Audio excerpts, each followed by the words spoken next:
ওরে বাবা, সবগুলো একবার হ্যালো চেক করে নে। ওরে বাবা, পায়ে কি যে একটা ফুকলো। ওই দেখি দেখি মহারাজ, মহারাজ এটা গোলাপ কাটা, রক্ত বেরিয়ে গেছে। ইস, গোলাপ কাটাই মানে কি করে এলো? তোমরা কি কিচ্ছু দেখোনি? কেউ কি বাগান পরিষ্কার করেনি? আমার বাগানে কোনো কাঁটাওয়ালা ফুল থাকবে না, এই আমি বলে দিলাম। গোলাপের নামে আপনি গোলাপ করছেন মহারাজ? গোলাপের মতো এমন সুন্দর ফুল আর কোথাও নেই মহারাজ।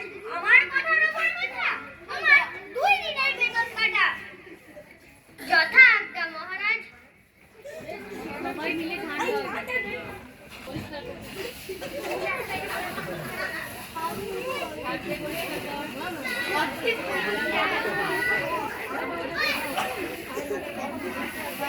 প্রচুর ধুলো উঠছে।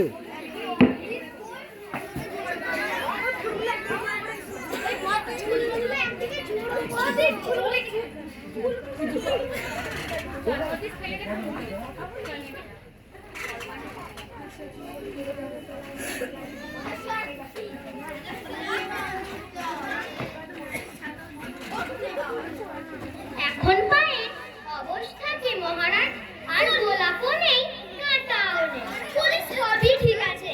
যদি ধুলো দূর হতো তাহলে কতই না আনন্দ হতো। কি বলো মন্ত্রী? মহারাজ, পথ চলতে তো ধুলো থাকবেই। এই কিছু একটা করো, কাল থেকে যেন না আমার পায়ে ধুলো না লাগে। যদি না দূর করতে পারো তাহলে তোমার কাল থেকে 1 মাসের বেতনের আছে ছাড়ো। কি আনন্দ!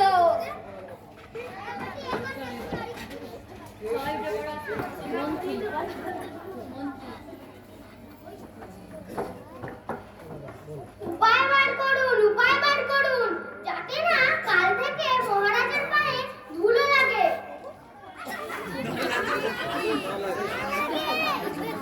কি করে সম্ভব বলুন তো? ধুলো তো আমাদের পায়েও লাগে। চুপ, একদম চুপ। আমাদের পায়ে লাগে, লাগুক। আমাদের পা তো আর রাজার পা নয়। মশাই, একটা নোংরা কাহো যে কাপড় দিয়ে পা পরিষ্কার করে দেবে, তবে পায়ে ধুলো লাগবে না, তবে পায়ে ধুলো লাগবে না। আবার লোকেনো, আবার বেতন, অত টাকা দিতে পারবো না, কর্ম খালি নেই।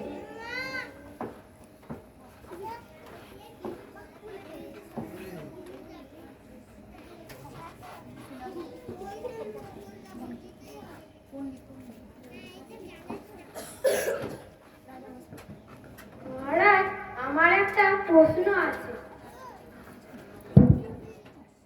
আবার প্রশ্ন কিসে? বলে ফেলো শুনি।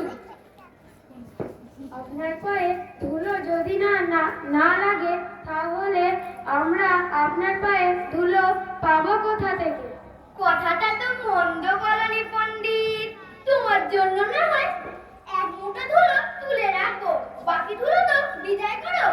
তোমরা খালি বসে বসে বেতন নাও, কাজেই যদি না লাগো তাহলে তোমাদের পুষে কি লাভ আমার?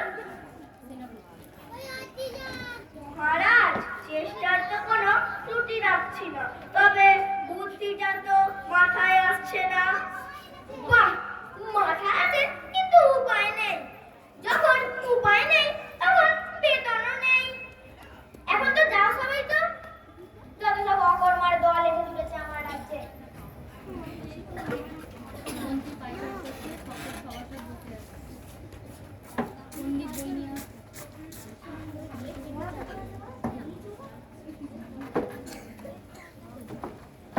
এই দেখুন মন্ত্রী মশাই, আমার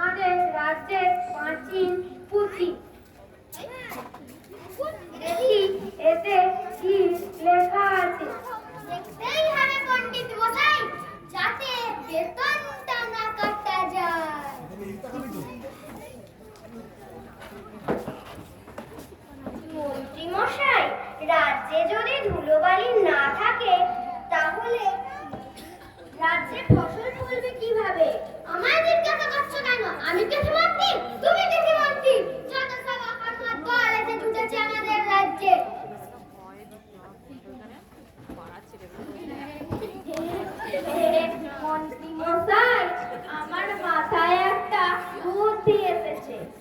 যদি অনেক ঝাঁটার ব্যবস্থা করা যেত, সেই ঝাঁটা দিয়ে ঝাঁট দিয়ে ধুলো দূর করা যেত। দেখো, আমি অত শত জানি না, আমার ধুলো দূর হলেই হলো।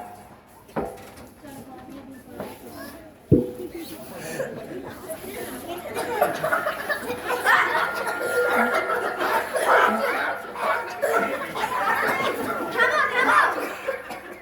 তোমাদের দ্বারা কিচ্ছু হবে না। তোমাদের 1 মাসের বেতন কাটা।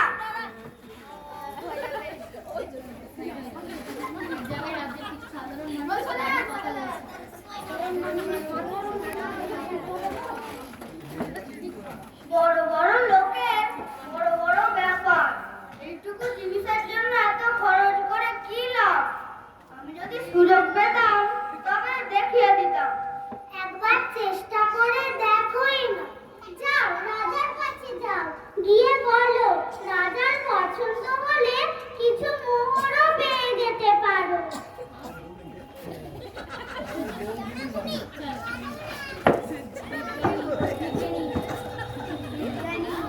মহারাজ, আমার মাথায় একটি বুদ্ধি এসেছে। এই গোটা ধরণীকে যদি সাদা চামড়া ও কাপড় দিয়ে ঢাকা যেত, তাহলে কেমন হতো?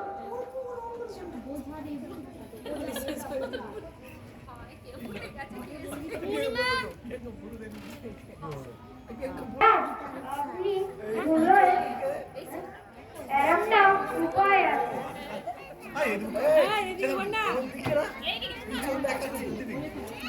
বলে ফেলো শুনি। যদি আপনি ধুলোয় না পা রাখেন তাহলে কেমন হতো? কি সব যে উল্টো পাল্টা বলছো, একটু খুলে বলো তো শুনি। আপনি যদি ঘরেই থাকেন বন্ধ, তাহলে কেমন হতো?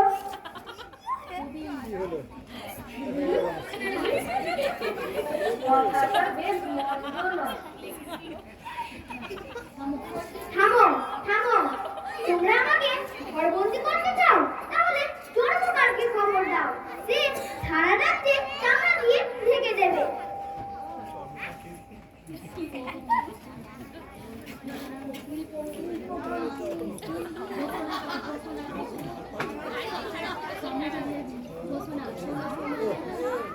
শোনো, শোনো।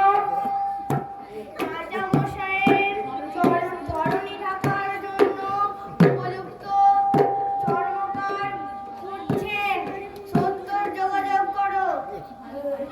ভালো পারিশ্রমিক আছে। শোনো, শোনো, সবাই শোনো, শোনো। রাজামশাইয়ের ধরণী ঢাকার জন্য উপযুক্ত চর্মকার খুঁজছেন।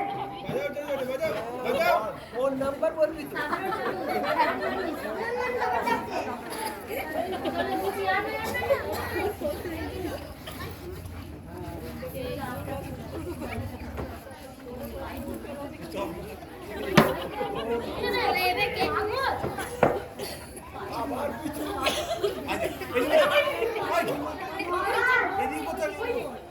মহারাজ, নিবেদন আছে আপনার কাছে। আমার কাছে 1 কিলো চামড়া আছে।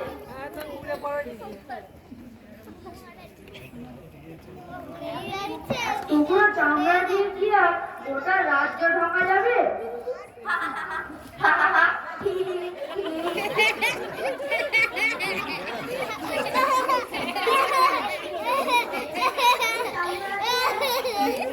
যদি দুটি আমার চরণ ঢেকে দেওয়া যায়, তাহলে আর পুরো রাজ্য ঢাকার কোনো দরকার নেই।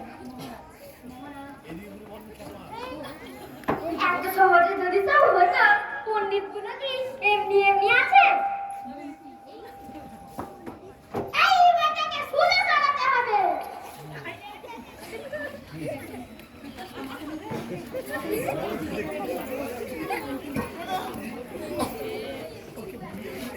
এদিকে ঘুরে, এদিকে ঘুরে।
রাজার নাম না ধরে জুতা, আমরা সবাই পেলাম ধুলো দেখছি।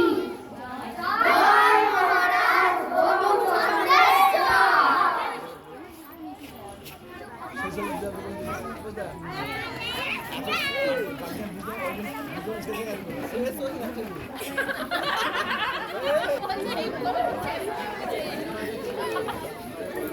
শেষ হয়ে গেছে আপনাদের?